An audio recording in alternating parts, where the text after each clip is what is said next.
placer en saludarles, darle la bienvenida en esta tarde-noche de jueves, donde con Visión Nocturna vamos a estar conversando, analizando los procesos que se han dado en estos últimos días y que dicen relación con elecciones de autoridades y que se postulan para lo que va a ser las elecciones municipales de abril y las elecciones de gobernador regional también para el próximo año en el mes de abril. ¿Qué ocurre? ¿Qué sucede con estas nuevas autoridades que vamos a elegir por primera vez? Digo, los gobernadores regionales. ¿Cuál es el perfil que deben tener los alcaldes, los concejales, los hombres públicos que lo elegimos en la Casa Chica, que es la municipalidad de cada una de las 32 comunas de la Araucanía y las más de 300 en todo el país? Es lo que hoy día queremos conversar y compartir con nuestros invitados. Saludo con especial afecto y cariño a Juan Mancilla, decano de la Facultad de Educación de la Universidad Católica de Temuco. Él es profesor de Estado en Historia, Geografía, Educación Cívica y licenciado en Educación por la Universidad de la Frontera. Magíster en Desarrollo Regional y Local por la Universidad Académica Humanismo Cristiano, doctor en Filosofía y Letras por la Universidad Pontificia de Salamanca, entre otros de los títulos que tiene, porque además me dijo, no olvides de mencionar que yo también escribo y estoy en las letras. ¿Cómo está? Bienvenido. Gracias por acompañarnos, decano. Muchas gracias por la invitación. No, a usted la gentileza de acompañarnos. Y está con nosotros también un hombre conocido de esta casa. Generalmente lo hemos estado también molestando para conocer su opinión en otros programas. Él es Óscar Albornoz, abogado, contador, auditor, magíster en gerencia pública y máster en sociedad, Estado y Derecho de la Universidad del País Vasco, España. Profesional con más de 30 años de experiencia en el ámbito municipal, docente universitario y relator en temas de derecho público. Pero además es concejal de Temuco. Óscar, bienvenido, gracias por estar con nosotros. Gracias, muy buenas noches. Muy bien. Es interesante a manera de introducción poder remitirnos a lo que fue este proceso de precandidaturas que vivimos el domingo pasado. ¿Le sorprendió, Óscar, la poca cantidad de gente que fue? Por el tema pandémico era difícil de que hubiera una convocatoria mayor, pero además teniendo el antecedente lo que fue el plebiscito de octubre, era difícil porque era una convocatoria que hacían los partidos políticos.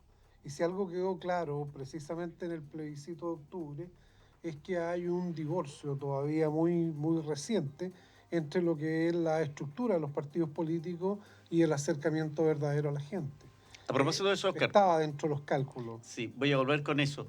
Y yo quiero preguntarle, decano, este divorcio que uno advierte en el país con un 2%, creo que tienen hoy día los partidos políticos, ¿es con los partidos políticos o es con la política en general?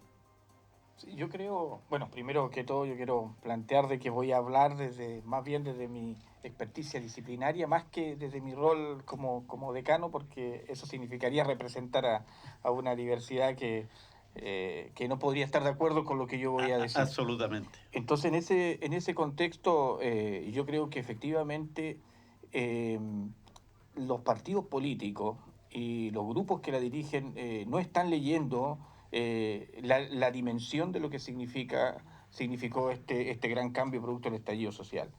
Y también la cercanía de un evento que implicó un interés muy genuino donde el pueblo soberano decidía algo respecto de otra elección donde efectivamente no estaba tan claro, digamos, incluso los nombres y qué se decidía. Creo que ahí hay efectivamente un desdibujamiento de los intereses y unido a lo que dice también Óscar, asociado al tema de la pandemia.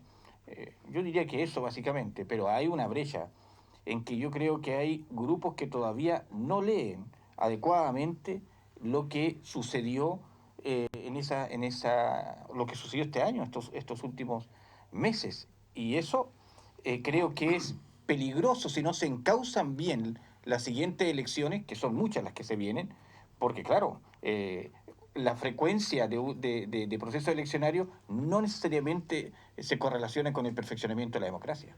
Eso precisamente, Oscar, es lo que me parece. 2021 es una oportunidad para el mundo político de reencontrarse con la ciudadanía, con la gente de calle, como dicen por ahí, para poder tener esa relación que, a mi juicio, nunca debió haberse cortado, porque en definitiva, nos guste o no el modelo, sin duda la democracia dicen que el mejor sistema, con todas sus imperfecciones, es el mejor sistema que nos permite el desarrollo que todos buscamos armónico, pero nos permite vivir en sociedad. Ciertamente, cuando la gente dice no quiero saber nada de la política, en realidad lo que quiere decir no quiero saber nada de los políticos que en este minuto están en los cargos y que están haciendo a veces declaraciones tan desafortunadas. Lo que, sin embargo, pasa con este reconocimiento o el espacio para los independientes, candidaturas independientes, hoy vimos que se simplifica y se aprueba, después de aprobar el 10%, se aprueba una modificación a la orgánica del CERVEL para los efectos de que se pueda la gente, seguramente va a ser vía clave única, tener los respectivos patrocinios y modifica el procedimiento. Perdieron otra vez entonces los partidos una oportunidad de haber modificado y haberse comprometido de cara a la gente de que al menos el 50% de los cupos que ellos van a llevar en sus listas fueran de los independientes. Se divorcian con esta norma porque no recoge la opinión, no lo incorpora.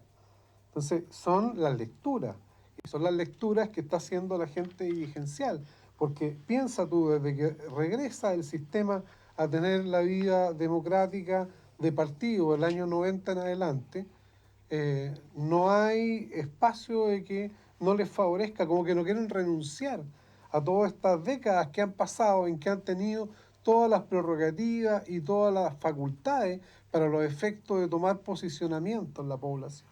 En esta población que se divorcia, que recibe crítica, tanto de izquierda como de la derecha. Entonces, y no se aprovecha esta oportunidad a través de los independientes, de incorporar a los independientes, sino que se les aparta. Les vamos a fijar un procedimiento que va a ser más expedito, ¿ya? Pero es muy costoso. Ahora, Juan, cuando revisamos un poco la historia política chilena, estas divisiones y estos alejamientos también han estado presentes o estamos viviendo un momento histórico en donde la política o los políticos no representan a lo que la gente en definitiva busca de soluciones y de mirada de crecimiento de país. Claro, lo que sucede es que todas estas oportunidades que yo creo que son inéditas que vamos a tener respecto fundamentalmente de la elección en la convención constituyente, yo creo que ese es el evento, el hito principal, no es producto, y eso se ha dicho reiteradamente, de un discernimiento al que llegó la oligarquía o la clase política, sino que es producto de una lucha social. Y eso ha ido ocurriendo sistemáticamente desde el aumento de los padrones electorales, la incorporación de la mujer para que vote, hasta lo que conversábamos antes respecto de los escaños para los pueblos originarios. Luchas que, en el caso del pueblo mapuche, vienen, digamos, pero lo que ocurre es como ese cuento del cocinero que invita a las aves para preguntarle con qué salsa quiere ser cocinada, y una de las gallinas laterales le dice, yo no quiero ser cocinada con ninguna de esas salsas, y el otro eso no está dentro de las posibilidades. Por lo tanto, cuando uno mira los rostros sobresaturados de las mismas personas, independientemente de la persona en particular, eso genera una situación de que como en una región con tanta riqueza cultural, con tantas universidades, con tanta también gente con experiencia política, siempre terminen en la papeleta las mismas personas. Entonces yo creo que el gran riesgo que hay ahora es lo que decía también Oscar, los independientes respecto de las maquinarias políticas que ya están operando. Y entonces, en ese sentido, cuando se revisa la historia, hay efectivamente una situación de que nosotros no tenemos una cultura de participación democrática porque no hemos formado parte de la toma de decisiones. Entonces, yo creo que ahí hay un tema que va a ser de lento proceso democrático. Tenemos que ir acostumbrándonos a aquello. Y yo creo que no existe esa vocación. Y tampoco hay señales claras del Ejecutivo, porque en la elección de los gobernadores, el gobernador va a ser el jefe regional, pero va a tener un delegado, digamos, del Ejecutivo que va en cierto modo a mantener el control. El control o los límites respecto de qué es estrictamente si es que seguimos siendo un Estado unitario, porque eso todavía no está resuelto. Sí, y a propósito de que ya avanzamos en este tema, yo me gustaría compartir con ustedes qué se hace. ¿Se hace el candidato o al revés, la comuna o la región en la que muestra en definitiva las necesidades para que alguien pueda, independiente de su mirada ideológica, política, pueda tener la capacidad de liderar cambios si es que son necesarios hacerlo? Yo creo que aquí hay harto que hacer de cambio, Oscar. Sí, ciertamente. En todos los rankings que siguen apareciendo, la región está a la curva inversa, digamos. La ciudad de Temuco particularmente puede aglutinar por la cantidad de recursos, empresas que genera, pero eso en desmedro de otras realidades. La diferencia de ciudades de Cautín respecto a la diferencia de ciudades de Malleco, y en todo este análisis nadie de alguna manera plantea que a lo mejor el minuto para levantar una región distinta y a Malleco darle un empoderamiento que nunca ha tenido. Entonces tú tienes que cambiar las formas tradicionales de hacer. Hoy se requiere para solucionar problemas hacer esta lectura de qué es lo que de alguna forma quieren o manifiestan los grupos sociales y plantear con mucho apoyo a la academia. Yo creo igual que esta ciudad es tremendamente rica con universidades que funcionan hasta años atrás. Eran cerca de 12 universidades que tenían presencia aquí en la región, en forma continua como las tradicionales y también con programas especiales. Entonces, ¿quién hace la lectura de lo que realmente la gente está necesitando y cómo podría dar este salto cualitativo y mejorar sus condiciones de vida? Porque la estadística nos desnuda, la estadística nos dice de frentón que no hemos alcanzado los parámetros que la gente está esperando de nosotros cuando nos toca tomar decisiones. Sí, eso es un punto muy importante porque uno ve cambio de gobierno, cambio de autoridades regionales y el análisis que se hace inmediatamente en el momento que se asume el cargo, es decir, esta región es la más pobre, esta región es la que tiene menos avance en materia social, económica, educativa, y eso es un tema que se transforma en planes, una cantidad de planes, pero que después vuelve el próximo gobierno y hace la misma lectura. ¿Por qué no avanzamos? ¿Qué nos pasa como región? Bueno, es que ahí hay muchas hipótesis. Y yo creo que una que no tiene que ser excluida es que la pobreza, los índices de desarrollo humano bajo, también puede que exista grupos que les interese que aquello ocurra. Eso también está en esa plataforma de análisis. Y lo otro es que, como en todo orden de cosas, pero particularmente yo diría en las estrategias de desarrollo regional, las personas que han gobernado de un lado y de otro lado la región no han estado a la altura de sus declaraciones.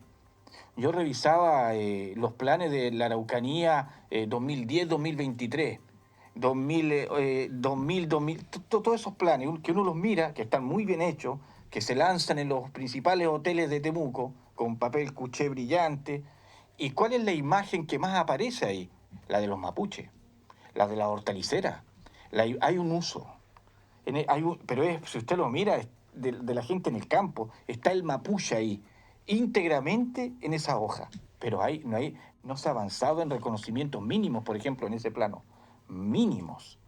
Reconocimiento. Partir de esos reconocimientos, siguiendo los ejemplos de otros territorios donde hay una alta densidad de población originaria, es un primer paso, que son reconocimientos. Lo hizo Australia, lo hizo Canadá, y eso que ahí fue más violento. También en cierto modo lo hizo Colombia, que son reconocimientos. Y esos reconocimientos, digamos, permiten después que se avance a otros, eh, a otros estadios. Y yo creo que eso puede permitir bajar incluso la tensión que hay, porque realmente, si usted mira un diario del año 1916, 1940, 1970, el propio Austral, la portada es la misma. Entonces ahí hay un tema estructural en donde gobierno que aparece, nuevo intendente convoca una mesa, y luego esa mesa tiene un principio, pero nunca tiene un final. Y ahí es donde yo creo que hay deudas que son reales con el territorio. Yo quiero aportar a esta conversación con las opiniones que tienen ex autoridades, ex intendentes y también la de alcaldes.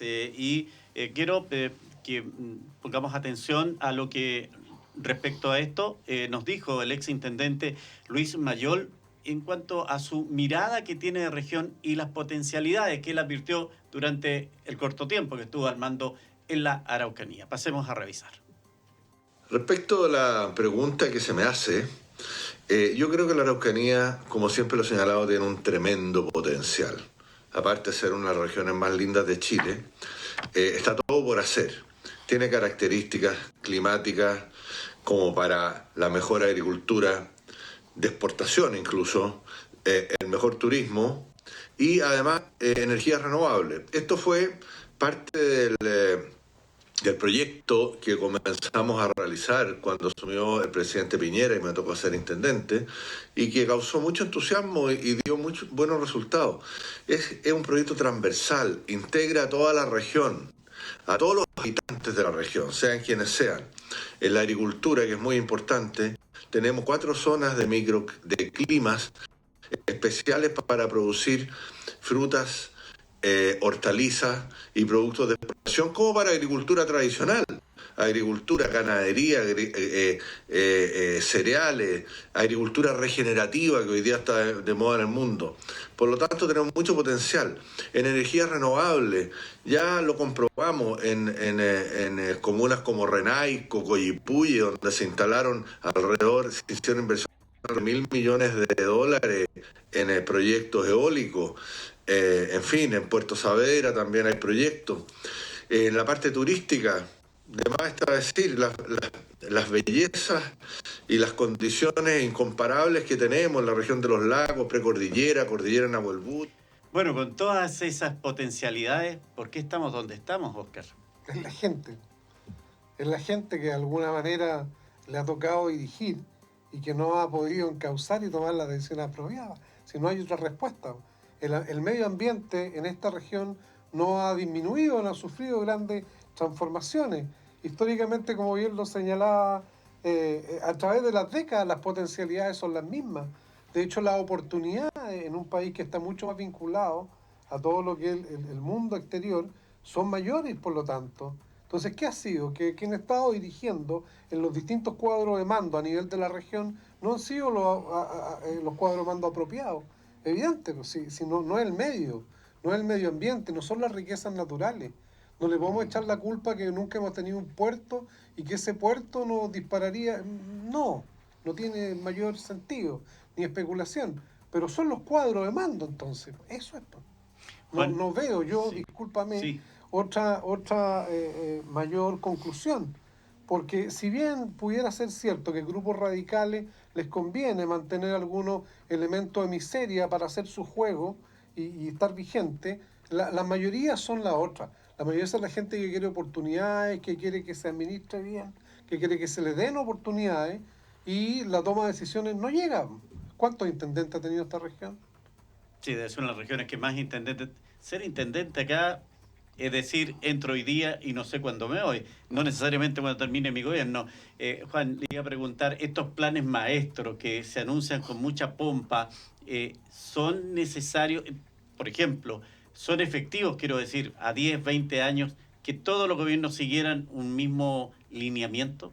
Lo que sucede es que los planes maestros, los planes estratégicos, en la medida que son diseñados solamente por tecnócratas, o se unidimensionaliza las disciplinas que están detrás de quienes lo redactan y los plantean, están condenados al fracaso. Fracasó, por ejemplo, el gran plan maestro del Club de Roma del año 78, que dijo que al año 2000 se iba a acabar la pobreza en el mundo.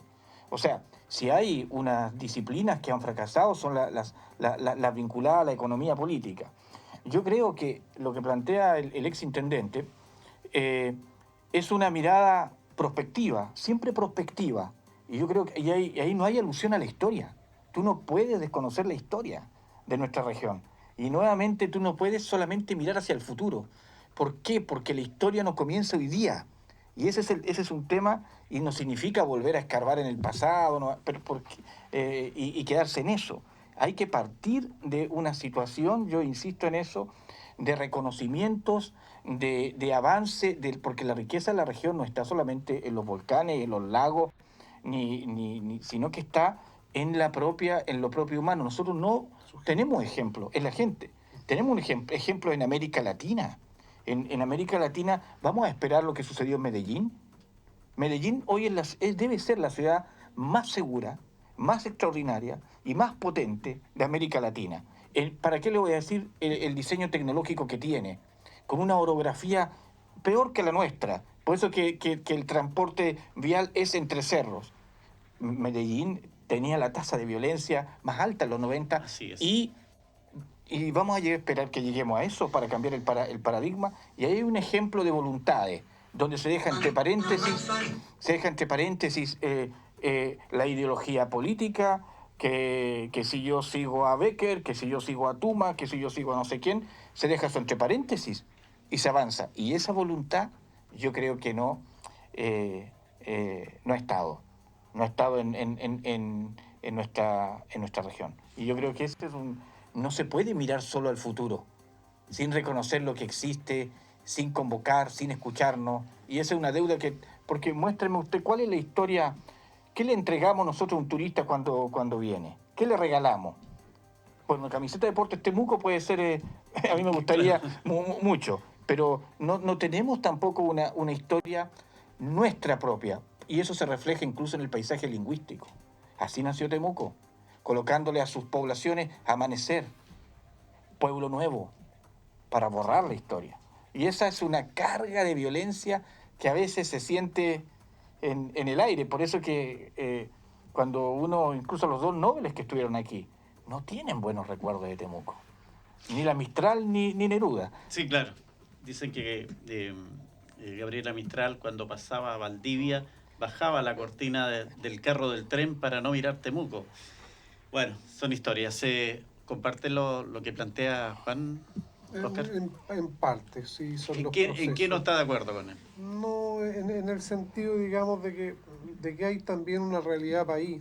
Hay un sentido republicano que a veces en esta región particularmente no se ha tenido presente de desaprovechar. ¿Te acuerdas cuando estuvo el ahora diputado Celi y armó todos estos clústeres de desarrollo, Sí. separando por zonas lo que eran las potencialidades? Una metodología interesante y que da razón a lo mejor de una propuesta de desarrollo. Pero el que vino siendo la misma línea política él, lo terminó, digamos, y quedó como un tema casi como anecdótico de quien estuvo gobernando. Entonces, si tú vas cambiando constantemente los planes, ¿ya? Este vehículo del desarrollo, que en un minuto con un conductor tiene una cierta ruta que parecería ser confiable, la gente se informa, se quiere subir, quiere ser parte de este camino, y de repente aparece otro conductor que te dice que va para otro lado y se embarca a lo mejor en rutas que nadie está esperando que pase por ahí. Los otros ya se empiezan a desilusionar y hay un cambio permanente. Por eso te digo, es cómo conformamos los cuadros de mando, qué habilidades pedimos, qué habilidad a nivel de sensibilidad con la gente para encauzar todas las acciones, el apuntar famoso que se ocupa a nivel de las empresas y las organizaciones. Estamos apuntando todas las líneas hacia alcanzar ciertos estándares o ciertos parámetros de rendimiento. No, cambia según el conductor. Y eso lleva a un desorden que de alguna forma es como el fiel reflejo de toda esta falta de sentido republicano, falta de sentido último, que somos todos compatriotas y que tenemos que ir unidos para un cierto desarrollo que nos permita vivir mejor. Bueno, a lo mejor será como Estados Unidos, demócrata, republicano, que pueden tener sus diferencias, peleas, pero el objetivo es Estados Unidos. Sí, pero lo que sucede ahí es que yo comparto la idea de la república, pero no de la monoculturalidad, ni de la homogeneización, y eso ha ocurrido. Yo creo que, claro, nosotros, ¿por qué, por ejemplo, los colegios que tienen un 70 o un 80% de población de pueblo originario no tienen programas propios, como ocurre, propios? ¿por qué la educación intercultural y la enseñanza de la lengua indígena es para los mapuches? Es una cuestión alucinante. Entonces yo creo que hay hechos muy objetivos de no cumplimiento de los convenios. Entonces eso tiene cansado a grupos. El convenio 169, el Tratado de San José, el de Barbados. La autodeterminación de los pueblos no significa necesariamente que va a aparecer otro Un país. país Tiene dentro que de otro ver país. con una autodeterminación, por ejemplo, curricular, que no es posible. Entonces, ¿qué es lo que que tienen que hacer las escuelas de la Araucanía? Estar contextualizándose, y después viene la espada de Damocles con las pruebas estandarizadas y muestran los resultados. Entonces, hay temas de tener liderazgos inclusivos culturalmente sensibles, y para eso hay que estar formado en esa lógica, y eso yo creo que es lo que falta en líneas generales. No solamente en quienes gobiernan, en la gobernanza superior, sino a veces el problema principal está en los líderes intermedios. Claro, yo quiero pasar a escuchar otra opinión, esta vez del ex intendente Eduardo Klein, quien apunta a un tema que es bastante sensible y que es un reclamo que se hace sostenidamente desde regiones, la falta de autonomía para enfrentar diversas situaciones. Pasemos a revisar este audio que nos entregó el ex intendente Eduardo Klein. Yo estaba en la intendencia, hay un primer atentado con camiones. Yo de inmediato me reúno con el general de carabineros del momento. ¿Ah?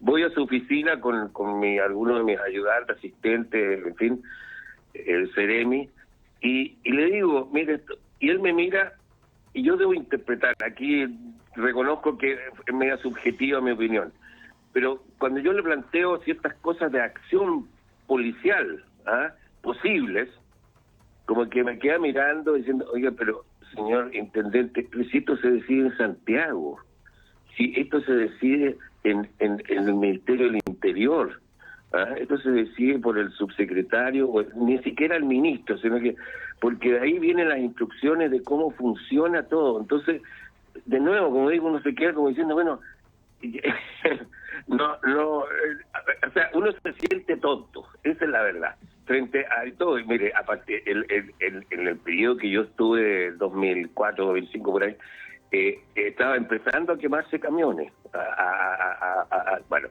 y eso yo dije, si no se para ahora al comienzo, con algunas medidas así inteligentes, bueno, mire con lo que ha pasado desde ese día hasta ahora, cuántos años han pasado y cómo se ha agrandado el problema. Y yo le aseguro que si usted le pregunta al intendente actual, una gran persona, él va a poner la misma cara de, pero si esto no lo decido yo. Y está bien, si no lo decide el intendente, bueno, pero entonces no acorralen al intendente con las situaciones políticas que no maneja. Y ahora cuando nombran a un gobernador, imagínense la dualidad, porque si bien va a quedar en el intendente antiguo las atribuciones policiales, en general el orden público por el uso, el manejo, pero tampoco él va a tener eso, va a seguir siendo el Ministerio del Interior, en un tema que para la Araucanía es tan importante. Entonces, el gobernador sí, ¿qué es lo que va a hacer el gobernador? Va a reclamar. Él va a ser el que va a poner con los tambores, ven, aquí no se está haciendo lo que hay que hacer, y va a provocar más desconcierto en la región.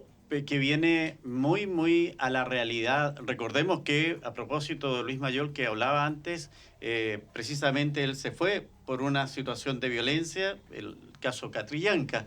Entonces, no deja de ser menor lo que dice Eduardo Klein. Sí, pero en la ficha que mostraban recién de él, ¿te fijaste el periodo? Desde marzo del 2006 hasta enero del 2007, una persona que estuvo menos de un año. Y ya que te reseñé a un intendente con el tema de los clústeres, te digo, Andrés Molina, una gestión de 4 años en que tuvo todo el respaldo presidencial, y lo menos a nivel de lo que es la ejecución presupuestaria y las distintas cuentas, llegó a niveles bastante altos, poco usuales para esta región.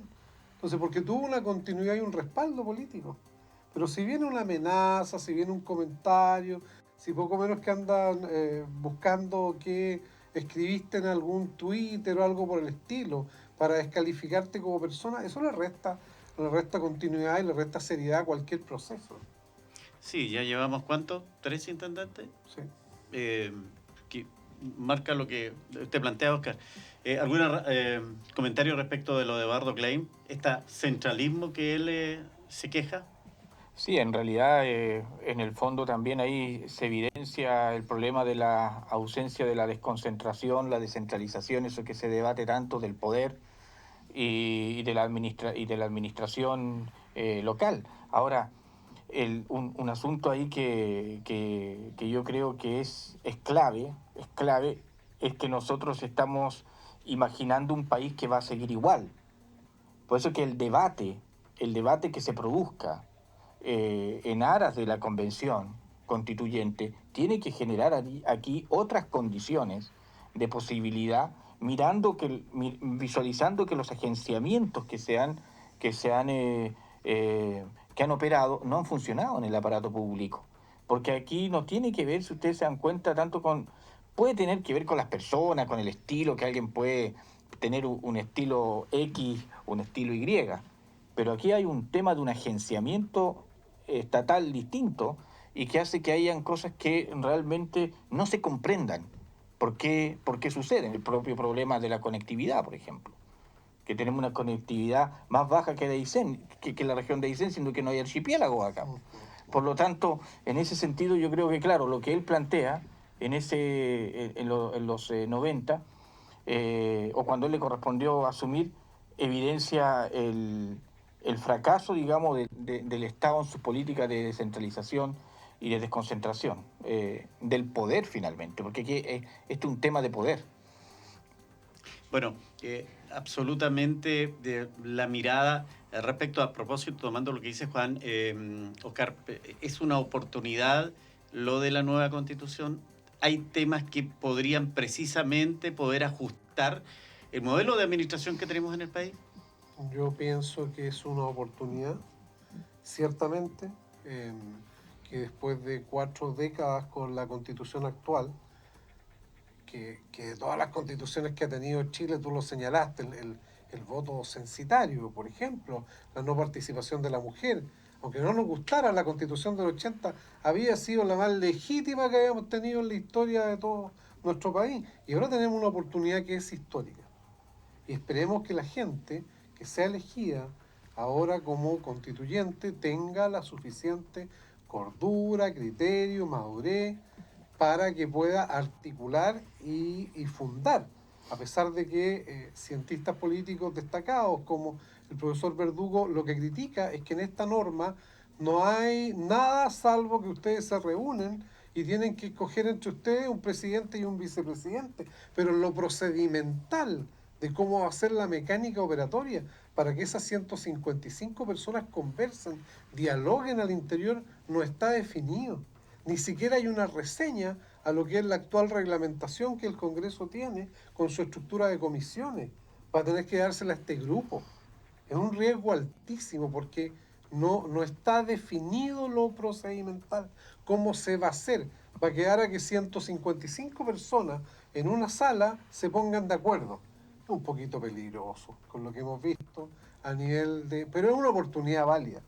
Una oportunidad que se generó la propia gente yendo a votar con este 53% que fue en octubre pasado. Ciertamente es una oportunidad. La oportunidad está en que los chilenos, ahora, a veces los que critican y que van a ser constituyentes, se tomen ellos la conciencia y el empoderamiento para asumir el rol, un rol de escuchar principalmente. Nos falta escuchar, Juan, parece, no sé si a nosotros, pero claramente al mundo político pareciera que ahí está el gran problema. Yo diría que o sea, siempre va a ser insuficiente, digamos, el tema de la escucha.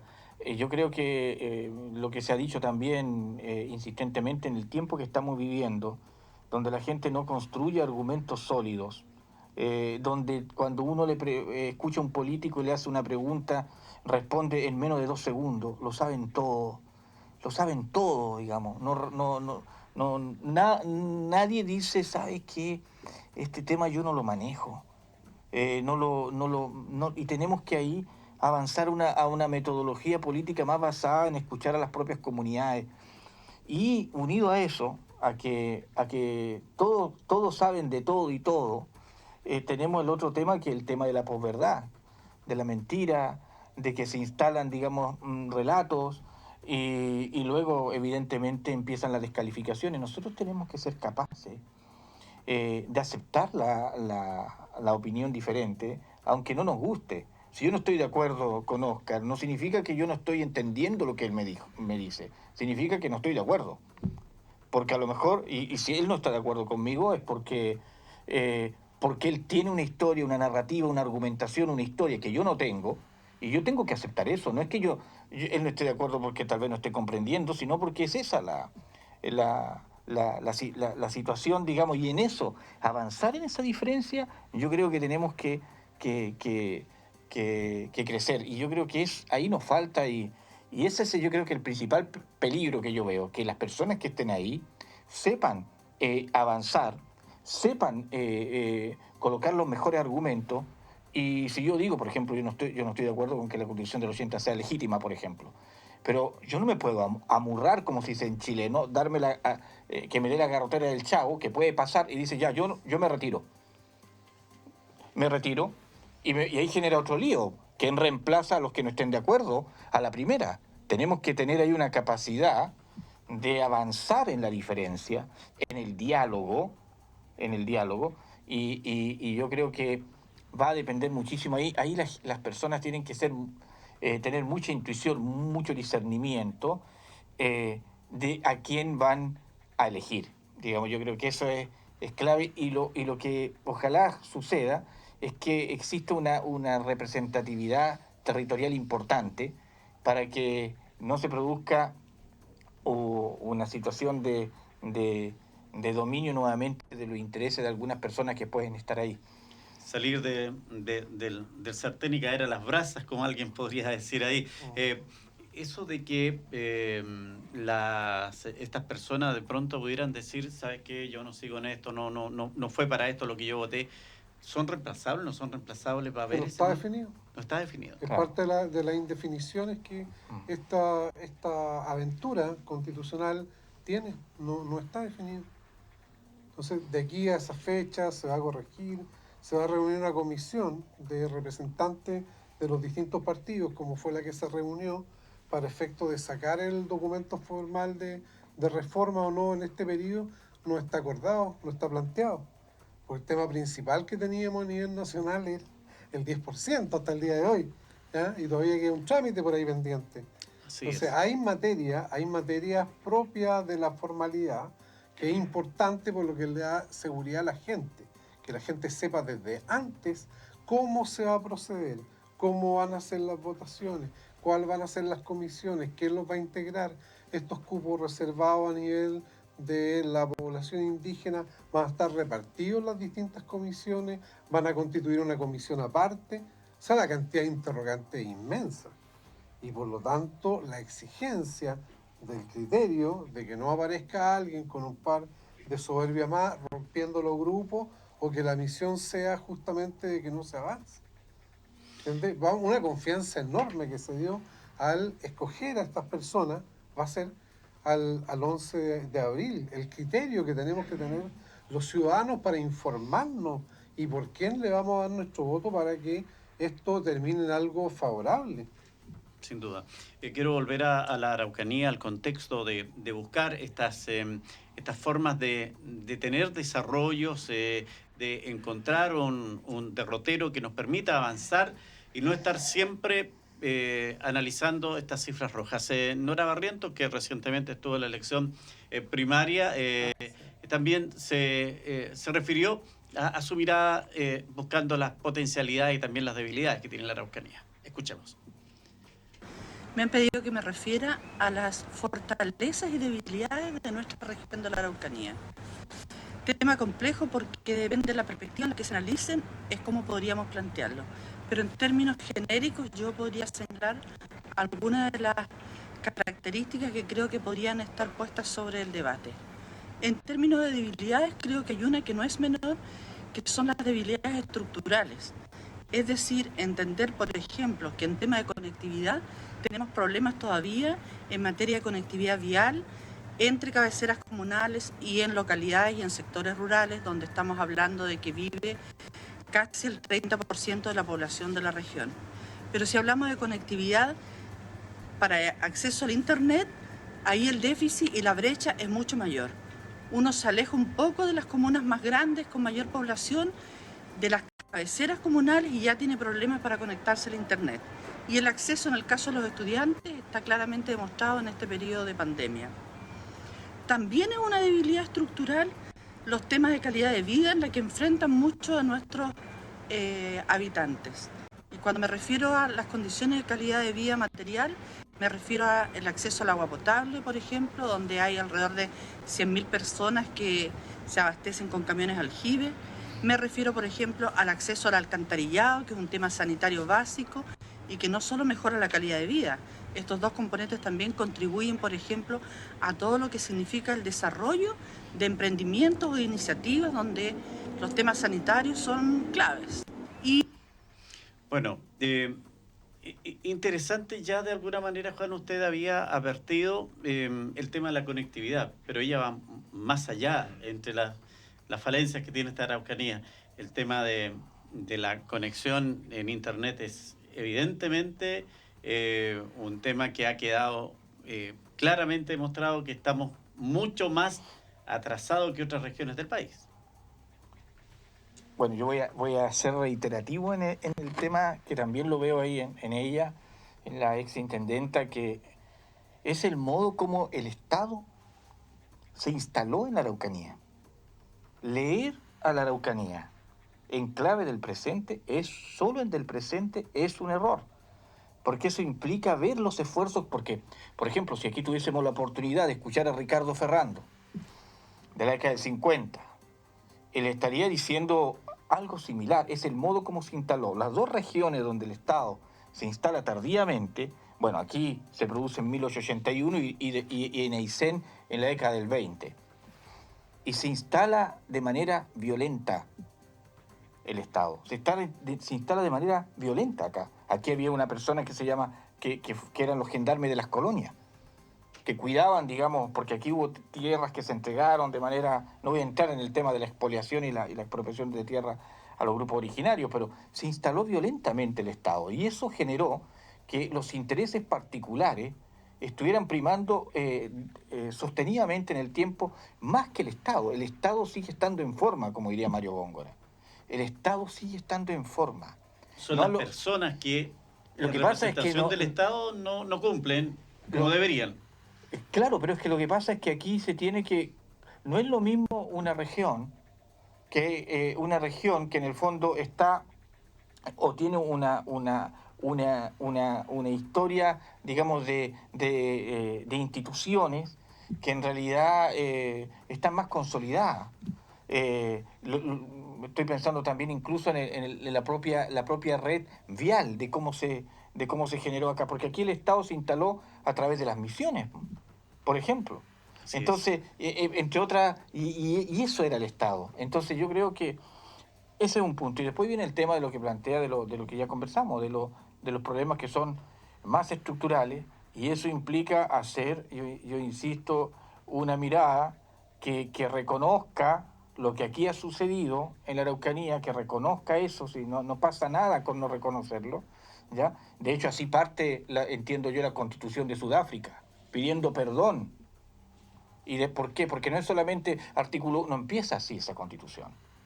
Empieza con un reconocimiento producto del apartheid que hubo ahí, y desde ahí empieza a aparecer, digamos, todo lo que tiene que ver con lo propio que debe tener una Constitución. Partimos de eso y luego hay que también hacer un análisis de todos los planes. Imagínense los planes que están en los anexos. Hay que revisar los anexos de los planes regionales que hemos tenido. Y por lo menos dos de los que yo revisé, aparece explícitamente que en el futuro la Araucanía tiene un enorme potencial, lo mismo que se está planteando, pero claro, a nosotros nos piden indicadores del primer mundo en condiciones del tercer mundo. En la Universidad Católica se está haciendo un trabajo muy interesante con el gobierno regional, entiendo yo, de georreferenciación de los espacios, porque también discutíamos en algún momento que, claro, hay lugares que tienen una conectividad, Temuco, aquí mismo donde estamos, en la Avenida Alemania, que puede tener una conectividad equivalente a la que puede tener Madrid, pero 30 kilómetros más allá estamos acercándonos a Gabón, por ejemplo, a la conectividad que puede tener el centro de África. Y eso es, ¿cuál es el problema? ¿Cuál es el problema de eso? ¿Por qué pasa eso? Esa es la pregunta. Tendríamos que encontrarlo en esto de quienes operan el Estado y lo hacen en favor de sus propios intereses, Oscar. Esos son los cuadros de mando. Yo vuelvo a la respuesta que te daba antes.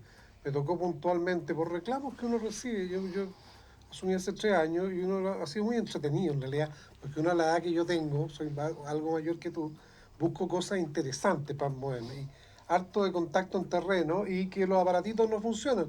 La gente no funciona este aparato, a veces no pesca, dice la gente. Entonces vamos oficiando, alcalde, oficiemos a las distintas compañías los planes de inversión que tienen en los próximos 5 años y todo lo demás. Después, como de 1 mes y medio, me llega la respuesta de la unidad respectiva de que eso no es competencia de las municipalidades, sino que de las empresas privadas. O sea, concejal, si usted quiere saber algo para plantear un programa o una línea de trabajo para tomar un contacto más permanente con el sector privado, que es el que tiene las distintas licitaciones y la obligación de invertir principal, aparte de la Subtel, entonces eso no es pega nuestra, ¿no? Esa palabra arraigada en, no sé, en el dejar hacer, o en el no hacer, o no enfrentar los nuevos desafíos. Son los cuadros de mando, el tema de la toma de decisiones, en la cantidad, ¿por qué hay cantidad de empresas que a nivel de todo esto del startup están funcionando tan bien, chiquillos que inventan su software, que los venden a otras partes del mundo, que les va excelente? Tenemos los viveros de empresas de las mismas universidades que van fantásticos, y la administración pública divorciada casi de la academia. Tenemos de repente que les contratamos algún estudio, háganos esto otro. Pero ¿dónde está esa conversación permanente? Porque tenemos que tener solamente un consejo municipal porque lo establece la ley, porque no tenemos un consejo universitario, que cuando la municipalidad va a construir lo que requiera la gente que se necesita, consultemos a ese consejo o a los colegios profesionales con una mirada distinta, de integración, no de que no me corresponde a mí, verlo tú por tu cuenta, poco menos. Conectividad, una fortaleza de nuestro país, energía renovable, que lo señalaba Mayor, otra fortaleza para el país, los indicadores, los avances que ha existido de por medio. Entonces, temas que están funcionando bien, maquinita, definámosla, pero vamos luego a las mismas tablas que se preparan a nivel nacional, donde nos dice que ciertas cifras están muy cerca del mínimo. Entonces es distinto. Vamos elaborando planes para eso. Encarguémosle, por decirte una cosa con el debido respeto, de que sea en materia de formación de estos nuevos profesores del futuro que confiamos y le damos de alguna forma cabida que la Universidad Católica los lidere. ¿Ya? Estarías feliz, ¿tú, cierto? O el tema de la universidad. Cuando vino hace 2 años atrás, la gente de Colombia, una ciudad colombiana, ellos comparten bibliotecas integrales. Tenemos 54.000 niños que estudian en Temuco, jóvenes donde sus familias nos confían de alguna forma su seguridad y su educación. Es una potencialidad enorme. De aquí podemos hacer una cantidad de variaciones, partiendo por ese reconocimiento, partiendo por saber quiénes somos, cuál es nuestra esencia. Se quemó el mercado, un hito de Temuco. El cerro, tenemos otro hito. Tenemos una serie de hitos en la ciudad y hay que partir de reconocer cuáles son y trabajar sobre esa fundamentación. Creo que es fundamental, pero son los cuadros de mando que tienen que estar siempre renovando el chip, actualizándose, capacitándose, viendo diferente las cosas. De una u otra manera ha llegado a territorios comunales, poniendo como ejemplos ahí situaciones de formación comunal. Y a propósito de eso, quiero que podamos escuchar a Juan Carlos Reinado, quien es alcalde de la comuna de Renaico, además presidente de la Asociación de Municipalidades Mapuches, quien también tiene su mirada respecto de lo que es este desarrollo territorial en la Araucanía y particularmente de su comuna. Pasemos a revisar sus declaraciones. La región de la Araucanía es una región con mucha riqueza natural, riqueza cultural, donde la diversidad de las personas está presente día a día. Y cada comuna, representada por sus alcaldes, hacen un tremendo esfuerzo para poder generar bienestar para cada una de las familias existentes. Sin embargo, muchas veces el centralismo dificulta la inversión y dificulta también entender cómo queremos hacer crecimiento y desarrollo en cada una de las comunas que nosotros representamos. En particularmente la comuna de Renaico, nosotros hemos avanzado con mucho esfuerzo, con mucho compromiso, para tener una comuna más desarrollada, para generar nivelación con las otras comunas que tiene el resto del país.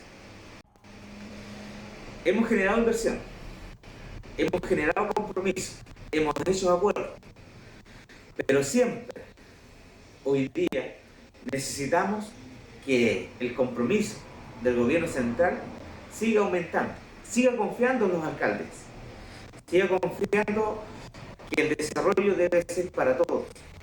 Y las comunas pequeñas también son parte de este país que necesitamos desarrollo. Por tanto, yo, como alcalde de la comuna de Renaico, en Entrada Norte de la región de la Araucanía, tenemos muchos compromisos. También tenemos que avanzar en el desarrollo individual, el desarrollo colectivo, para tener una mejor comuna. Vamos a seguir trabajando, vamos a seguir estando con ustedes, vamos a seguir presentando proyectos para que el desarrollo de una u otra forma llegue y se quede para toda nuestra región. El alcalde de la comuna de Renaico, Juan Carlos Reinado, en su mirada respecto del desarrollo, Sí. ¿concuerda con la mirada, Juan? Sí, lo que hay creo yo también es que cuál es el concepto de desarrollo que nosotros estamos entendiendo. Y yo creo que el desarrollo tiene que ver con el bienestar, sí, pero también tiene que ver con la subjetividad, con el bien ser, con eso. Yo creo que ahí tenemos también que avanzar. Perdón, ¿usted habría esperado otra respuesta de él más maciza en el tema, por ejemplo, del desarrollo del mundo mapuche, de la comunidad? Sí, yo lo veo que está ausente ahí en su relato, tal vez por el tiempo, no lo sé, pero claro, o sea, a ver, cuando uno habla de lo ancestral, estamos hablando de un pueblo que en el caso nuestro ha logrado sobrevivir a los incas, a los españoles, a los chilenos, ¿ya? Y a las propias diferencias interétnicas, a los conflictos intestinos, como se denomina. Entonces hay saberes ahí ancestrales que son muy grandes y que uno tiene que recuperarlo y también considerarlo en la lógica del desarrollo y en la propia lógica del modo como se aprende de las propias comunidades. Creo que eso se tiene que lograr, algunos le denominan un etnodesarrollo, y desde ahí también avanzar. Eso no significa descuidar aspectos de inversión, otros aspectos propios de la política pública. Pero yo creo que ahí hay un tema relevante, pero también tiene que ver con cómo existe una ausencia también de agentes políticos o públicos que puedan también supervigilar la situación, pero también desde las bases. Y yo creo que eso sería muy interesante también que pueda ocurrir. Nosotros no tenemos en Chile, ni siquiera en el imaginario, el defensor del pueblo, por ejemplo. Si el domingo hubiésemos ido a elegir a un defensor del pueblo, yo creo que hubiese sido otra cosa, pero no fuimos a elegir al defensor del pueblo, por decir algo, que en España está del año 80 y que anticipa situaciones. No es solamente alguien tipo Cernac que reacciona. Entonces, en ese sentido, ese defensor del pueblo, el pueblo más general, soberano, y falta también una defensoría también territorial que permita que el desarrollo no signifique que las aguas, que es un tema que estaríamos hablando todo el tiempo, Sí. terminen, digamos, privatizadas y así una serie de otros componentes de nuestro propio ecosistema. Y claro, yo creo que hay que aprender de los propios territorios y claro, los alcaldes han habido muchos alcaldes también mapuche. Tienen que también, yo creo que en ¿La algunos... impronta? ¿Cómo? ¿Como la impronta de ellos? Una mayor impronta es lo que también se espera. También se espera, creo yo, que hay que remirar, hay que anticiparse a algunas situaciones. Situaciones que uno la está viendo, por ejemplo, en la Araucanía todavía hay algunos nombres que son hay que descolonizar todavía. Yo creo que el Estado actúa como una república colonial todavía en amplios sectores de la Araucanía. Y ese es un tema que está documentado, estudiado, evidenciado. O sea, el colonialismo republicano existe. O sea, la colonia, no lo veamos solamente como una etapa, existe. Y eso se traslada incluso en los propios relatos y narrativas que puede tener el alcalde, ¿no? Decía Juan que si hubiéramos ido a elegir el defensor del pueblo, a lo mejor la cantidad de gente habría sido otra. El domingo pasado nos fuimos a elegir el defensor del pueblo, pero fuimos a buscar a ayudar a encontrar candidatos a los partidos políticos para que presenten a este gobernador regional. ¿Cuál es la mirada que tiene esta nueva autoridad? ¿Se ha asociado a una figura de España como el alcalde mayor? Sí. ¿Hacia ahí deberíamos apuntar? No sé si exactamente ahí. Ahora la cifra que se alcanzó muy poco representativa, como te decía, y además viene a solucionar un problema de los partidos según la alianza. Pero no es un problema como de la población. Es una fórmula para que los partidos de alguna manera se pongan de acuerdo. Y vemos nosotros por las repercusiones de esta semana que parece que no están muy contentos ni conformes entre ellos con los resultados. Ciertamente, pues nuestro sistema ahora en esta evaluación como sistema debería incorporar elementos de democracia. Por ejemplo, una nación amiga como la peruana que tiene la figura de la revocatoria en su constitución.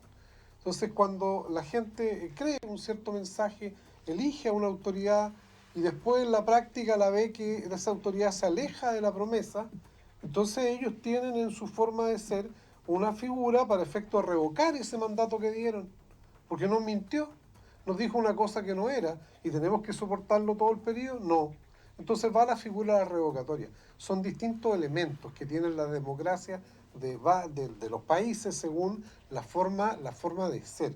Ahora, los alcaldes, sí, y eso lo rescato, los alcaldes son las autoridades que tienen el mayor conocimiento como de su realidad y ajustan muchas veces los programas en base a esta sensibilidad o percepción que tienen de su gente.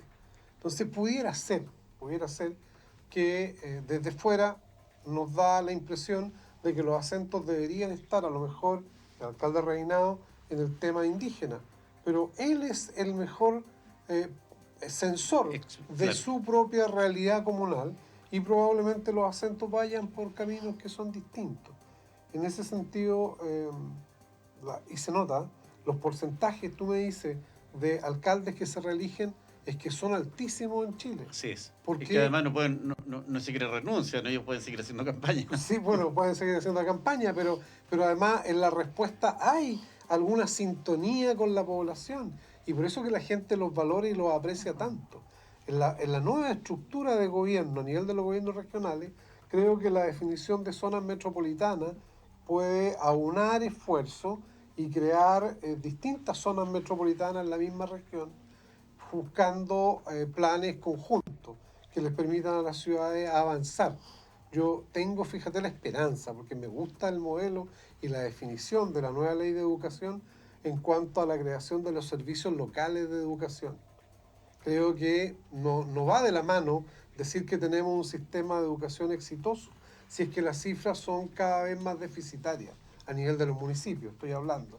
Y los servicios locales van como en una cierta sintonía con la creación de estas zonas metropolitanas que el nuevo gobernador regional va a poder definir. Perfecto.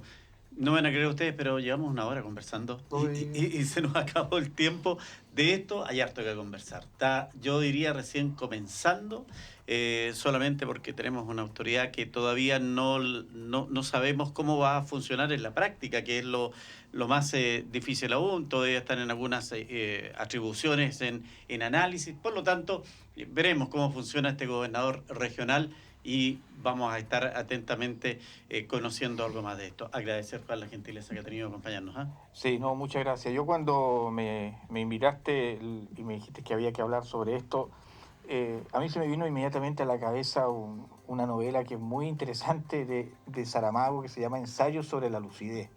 Es que es un pueblo que fue a votar y sin ponerse de acuerdo votaron en blanco, la mayoría. Y resulta que después se enojó mucho podemos decir, el colegio electoral y anula esa votación.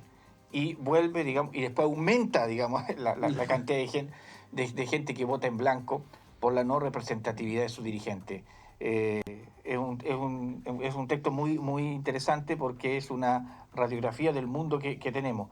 Yo creo que la precaución que hay que tener en lo que viene es que la multiplicación electoral no necesariamente, y eso fue lo primero que yo le dije, está correlacionada con el perfeccionamiento de la democracia, porque en el fondo va a depender de cómo se direccione lo que viene. El hito mayor, digamos, es la elección de los constituyentes. Ahí es donde la gente se va a jugar todos los intereses y esperemos que tengamos el discernimiento y la sabiduría para poder elegir a los mejores y no necesariamente a los que tengan mayores maquinarias políticas para instalarse ahí y que eso sea verdaderamente un reflejo de un gatopardismo. No por más elecciones tenemos más democracia, dicen por ahí. No necesariamente. Oscar, gracias por acompañarnos. Un gusto Gracias como siempre. ¿Eh? A UFROmedios por este espacio de Sí. conversación. Y creo que resaltar el hecho de que estamos viviendo un momento único, pero la responsabilidad que la tiene individualmente cada persona. Esto igual la comparación con el tema de la pandemia y lo que pudiera pasar o no con nuestra salud. La primera responsabilidad en los procesos y que efectivamente avancemos con esto que se está generando es de la persona individualmente, de informarse, de razonar, de ver su historia personal y ver cómo colaboramos y construimos entre todos un país que sea un poco mejor y más justo. Gracias a nuestros invitados. El próximo jueves vamos a estar, a propósito de estas primarias que hubo el domingo, vamos a estar el jueves con los candidatos de Chile Vamos que van precisamente a una encuesta para definir quién va a ser el que va a pasar a la papeleta en abril para la elección de gobernador regional. Con ellos vamos a estar conversando también. Gracias por su sintonía como siempre. Nos encontramos el jueves a las 20 horas. Gracias, buenas noches. Muchas gracias.